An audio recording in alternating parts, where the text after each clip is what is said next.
أعوذ بالله من الشيطان الرجيم بسم الله الرحمن الرحيم كنتم خير أمة أخرجت للناس تأمرون بالمعروف وتنهون عن المنكر وتؤمنون بالله। আমরা আল্লাহর দরবারে শুকরিয়া আদায় করতেছি, বলতেছি আলহামদুলিল্লাহ। আমাদের রসুল মোহাম্মদ রসুল্লাহর প্রতি দরুদ পড়ি সাল্লাল্লাহু আলাইহি ওয়াসাল্লাম। সম্মানিত ফেনী গ্রামবাসী, সম্মানিত ভাইয়েরা, আমি একটা আয়াত পড়েছি সূরা আলে ইমরান, কোরআনের ৩ নম্বর সূরা। কত নম্বর? এখানে বলছে কুনতুম খয়রা উম্মাত, তোমরা পৃথিবীর শ্রেষ্ঠ জাতি, তোমরা পৃথিবীর শ্রেষ্ঠ জাতি। আর একটা আয়াতে বলা হয়েছে যে তোমরাই পৃথিবীর কেন্দ্রীয় পদমর্যাদায় থাকবে। ওয়াকাযালিকা জাআলনাকুম উম্মাতাও ওয়াসাতা, তোমরা পৃথিবীর কেন্দ্রীয় মর্যাদায় থাকবে, সেন্ট্রাল পজিশনে। উম্মাতা ওয়াসাত শব্দের অর্থ হলো পৃথিবীর সকল মানব জাতির মধ্যে সেন্ট্রাল পজিশনে থাকবে তোমরা, অর্থাৎ তোমরা সকলের উপরে সম্মানিত এবং মর্যাদাবান। তোমাদের উপরে কোনো জাতি আমি প্রতিষ্ঠিত করিনি, সব জাতি তোমাদের নিচে থাকবে। ফায়সালা খান, অর্থাৎ তোমরা কোনো জাতির অধীনে থাকবে না, তোমাদের অধীনে থাকবে পৃথিবীর সব জাতি। আমার কথা বোঝেন নেই? তোমরা কারো অধীনে থাকবে না, তোমরাই পৃথিবীর সমস্ত জাতির ওপরে অবস্থান করবে। তাহলে এই যে মর্যাদা আল্লাহ পাক দান করলেন, কাজটা কি? লিতাকুনু শুহাদা আলান নাস, মানুষের সামনে শাহাদত দিতে হবে। শাহাদাত, শাহাদাত 2 ধরনের। শাহাদাত কয় ধরনের? 2 ধরনের। প্রথম শাহাদাত হলো দুনিয়াবাসীর সামনে সর্বশ্রেষ্ঠ আদর্শকে দেখানো। দুনিয়াবাসী দেখো, আমাদেরকে দেখে শেখো, এভাবে পরিবার গঠন করতে হয়, এভাবে সমাজ গঠন করতে হয়, এভাবে দেশ গঠন করতে হয়, এটা দেখানো। আমার কথা বোঝেননি? এইভাবে শিক্ষানীতি সাজাতে হবে, এভাবে অর্থনীতি সাজাতে হবে, এভাবে রাজনীতি সাজাতে হবে, এইভাবে সরকার গঠন করতে হবে। আমাদের সব কিছু তোমরা দেখে শেখো, because we are your master and teacher and adviser. কারণ আমরা আপনাদের শিক্ষক, আপনাদের উপদেশক। তাহলে এই পদমর্যাদায় থাকার নির্দেশ দিয়েছেন কে? কিন্তু মুসলমানরা কি সেই পদে আছে? বরং মুসলমানরা আমেরিকার কাছ থেকে সভ্যতা শেখে। নাউজুবিল্লাহ পাঠ করে। আমেরিকার কোনো সভ্যতা আছে? এটা ডাকাত দেশ, কথা ঠিক না? এই যে ভেনিজুয়েলার প্রেসিডেন্ট আছে না, মাদুরো, নাম কেমন বেকার, আমার নামে এত ভালো একটা এমপিও হওয়া পাচ্ছি না। আর মাদুরো খাদুরো এগুলো কোনো প্রেসিডেন্ট হয়ে বসে থাকে। কপাল রে কপাল, বুঝলেন না? মাদুরো, আমেরিকা তাকে একটা স্বাধীন দেশে তার সৈন্যবাহিনী পাঠায় দিয়ে, লঙ্কা কাণ্ড বাধায় দিয়ে তার স্বামী স্ত্রী দূরে কি ধরে নিয়ে চলে গেছে। একটা স্বাধীন দেশ তার রাষ্ট্রপ্রধানকে আর একটা দেশ এসে তাকে আক্রমণকে তুলে নিয়ে চলে গেছে, যা ভেনেজুয়েলার যে তেলের সম্পদ, সবগুলো তেলের সম্পদ তার কেড়ে গেছে। বলেন তো এই দেশটা কি সভ্য? এটা তো খুনি দেশ, ডাকাত দেশ, লুটেরা, ঠিক না? আমেরিকা পৃথিবীর সবচাইতে জঘন্য এবং নিকৃষ্ট লুটপাটকারী দেশ। এরা ইরাক লুটপাট করেছে, এরা সিরিয়া লুটপাট করতেছে, এরা লিবিয়া লুটপাট করেছে। এরা পৃথিবীর যেখানে সুযোগ পায় সেটাই লুটতরাজ করে। এই জাতির কাছ থেকে মুসলমানদের কিছু শেখার নাই, বরং এই জাতিকে মুসলমানদের উচিত শিক্ষা দেওয়া উচিত, কথা ঠিক না ভাই? আল্লাহ তাআলা বলছেন, শোনো, নিজেদের পরিচয় আগে জানো, তোমরা আসলে কারা। ওই যে বাঘের এক ছোট বাচ্চা, গল্প শরীর আল্লামা সাইদির কাছে, যে হেরে যায় পরে ভেড়ার মধ্যে বড় হচ্ছে, ভেড়া গুতা দেয়, উইও গুতা খায়। মানে আর একটা বাঘ একদিন দেখে যে তারই স্বজাতি ভেড়ার গুতা খায়, খপ করে ধরে নিয়ে আসে, বলছে যে তুই বাঘ? করছে না আমি ভেড়া। করছে না তুই বাঘ? করছে এস আমি ভেড়া। বলছে এই দেখায়, পানির কাছে নিয়ে, বল তোর আয়না নাই, পানির কাছে নিয়ে যায়, বলছে দেখ তো তোর হাত আর আমার হাতে এক, কথা হয় তাই, যে তোর দাঁত আমার দাঁত দেখতে ঠিক আছে না? করছে হ্যাঁ ঠিক আছে। তুই এরকম আমার মতো দাঁত তোর ভেড়া গ্রাস করছে না, এরকম দাঁত নেই। তা তোর দাঁত করছে আমার তো তোমার লাড়ি দেখতেছি, একদিন তো দেখিনি। তা আয়নাও ছিল না, আর কে এগলে দেখাবে? কে এগলে? তা বড়বাগ বলছে আত্মভোলা ভুলে যাওয়া যে জাতি, তাকে স্মরণ করে দেওয়ার কেউ না কেউ থাকতে হয়, ঠিক না? তা আমি বাঘ, তুই যে আসলে বাঘ সেটা ভুলে গেছিলি, সেটা স্মরণ করে দেওয়ার জন্য অন্তত কেউ না কেউ দায়িত্ব নেওয়া লাগে। ভাগ্যচক্রে আমি সেই দায়িত্ব না হয় নিলাম। তারপর বলছে তোর নখ আমার নখকে এরকম না? করছে হ্যাঁ। তাহলে একটা থাপা দিত, জীবনে সব শক্তিতে থাপা দে, দেখে এক থাপাতে বালু সরে গেছে ওর থেকে। তোর ভেড়ার ক্ষমতা আছে? বলছে আমার ভেড়া তো থাপাই জানে না। তাহলে কি বোঝায়? এত প্রমাণ পাওয়ার পর কি বুঝতেছিস না যে তুই বাঘের জাতি, ঠিক না? ঠিক ধরে। পবিত্র কোরআনের মধ্যে এমন কিছু বক্তব্য লুকানো আছে যে বক্তব্যগুলো তুলে ধরলে পৃথিবীর সমস্ত শিক্ষা ব্যবস্থা কোরআনের কাছে নত জানু হয়ে সেলুট করতে বাধ্য হবে। তা পররাষ্ট্রনীতি বলেন, রাষ্ট্রবিজ্ঞান বলেন, সমাজ বিজ্ঞান বলেন, বাংলা সাহিত্য বলেন, বাংলা কবিতা বলেন, একটা জিনিসও কোরআনের কাছে টিকে থাকতে পারবে। এদের কোরআনকে বলা হয় এজাজুল কোরআন। বলেন তো, এজাজুল কোরআন মানে কোরআন হচ্ছে পৃথিবীর সব জ্ঞান ও বিজ্ঞানকে অসার করে দেয়। এটা এমন একটা ক্ষমতাধর কিতাব। তাহলে তোমরা হলো পৃথিবীর সর্বশ্রেষ্ঠ জাতি, এই শ্রেষ্ঠত্ব তোমাদের ধরে রাখতে হবে। এই শ্রেষ্ঠত্ব তোমাদের ধরে রাখতে হবে। কেমন ধরে রাখবে?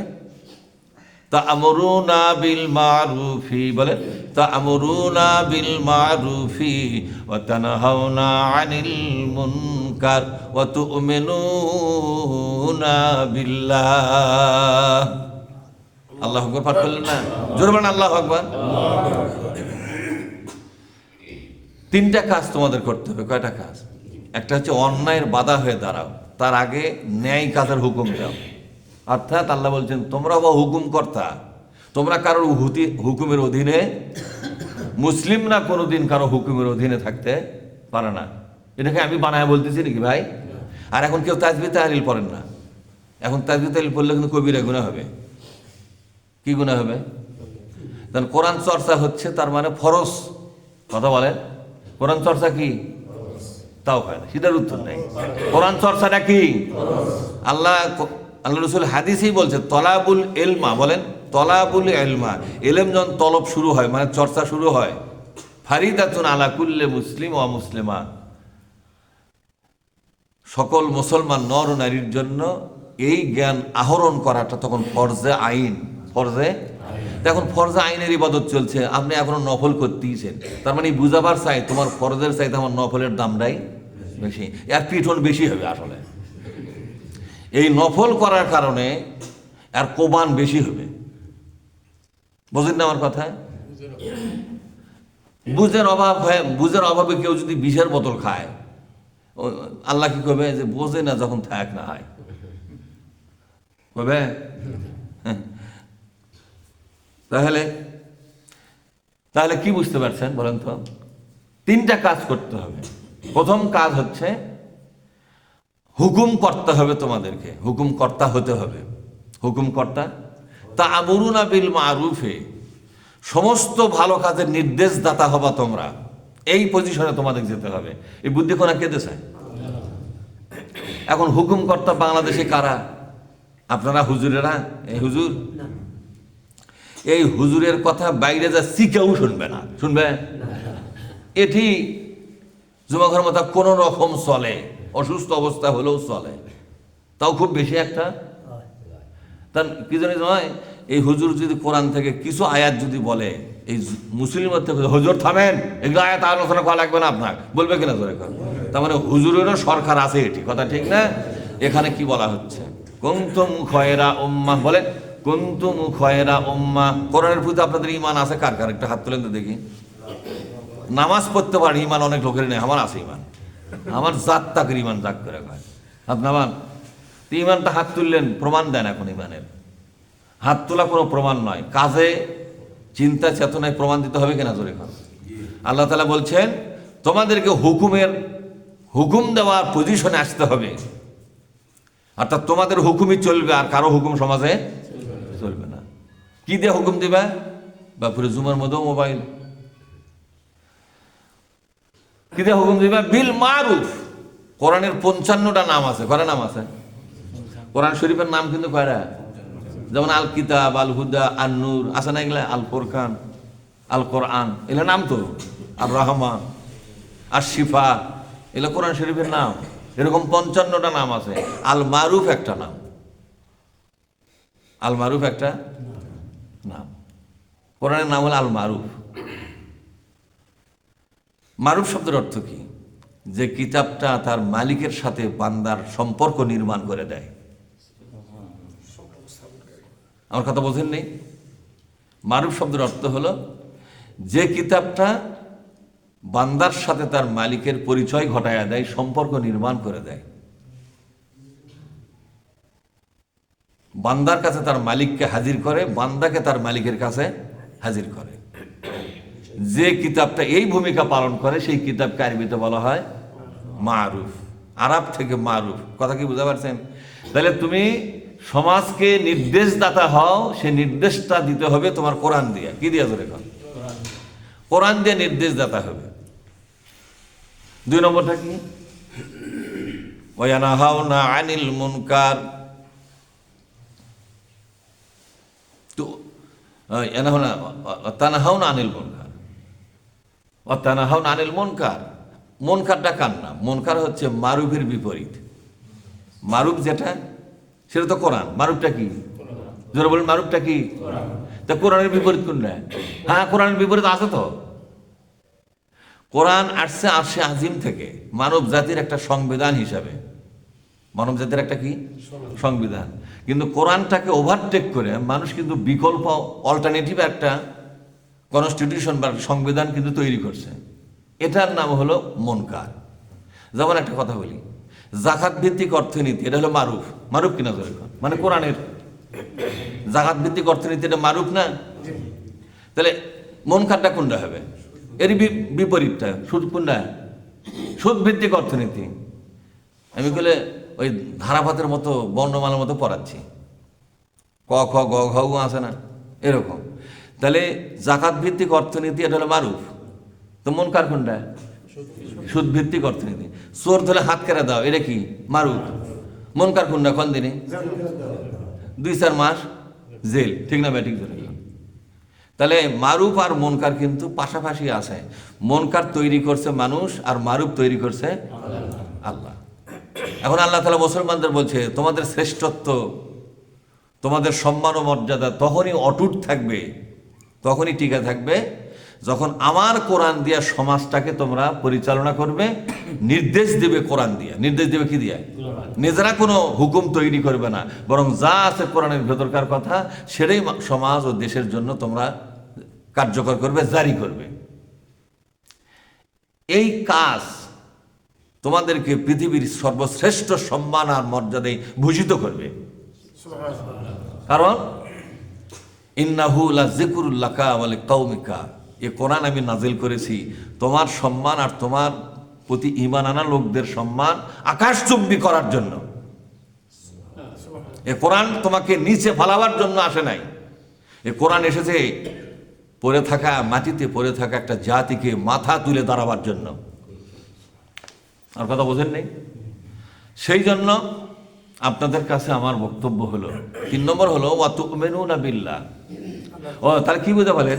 2 নম্বর কাজটা কি?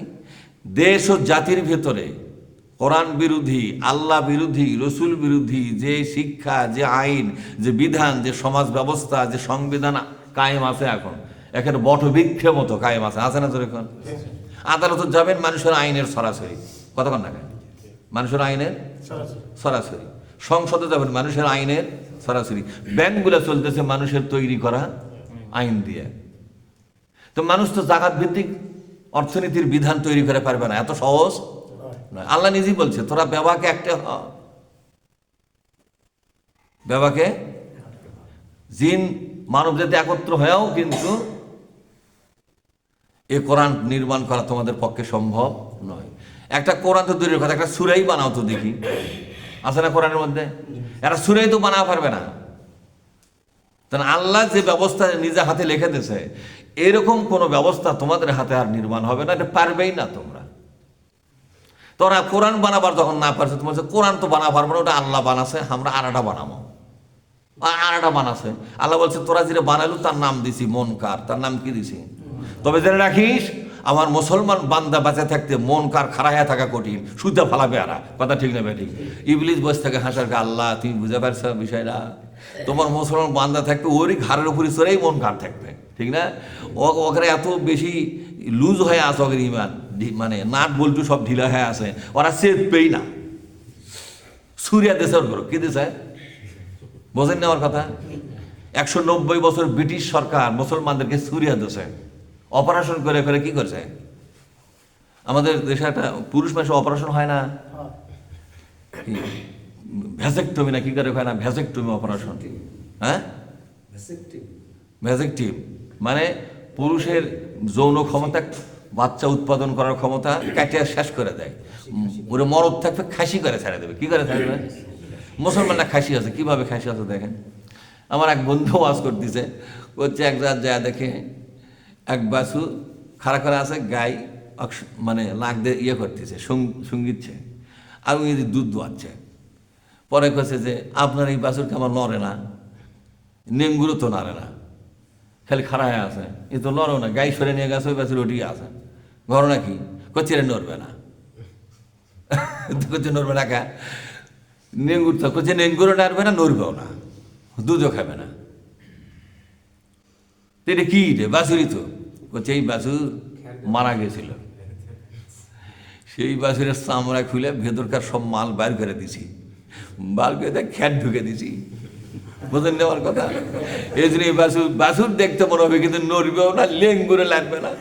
190 বছরের ব্রিটিশেরা মুসলমানদেরকে অপারেশন করে ব্যাপক মাল বাইর করে ওর ঘরে বানানো সংবিধান ভেতরে ঢুকে দিয়েছে। এই জন্য এই মুসলমান আর লড়বেও না, ফোঁস ফাঁসা করবে না, বেবাকে মেনেলা বসে থাকবে, যদি কুত্তাও ধাক্কা মারে তাও কেউ করবে না। কথা ঠিক না? হায় হায়, কি মুসলমান এলে! আমরা কি সেই মুসলমান? না।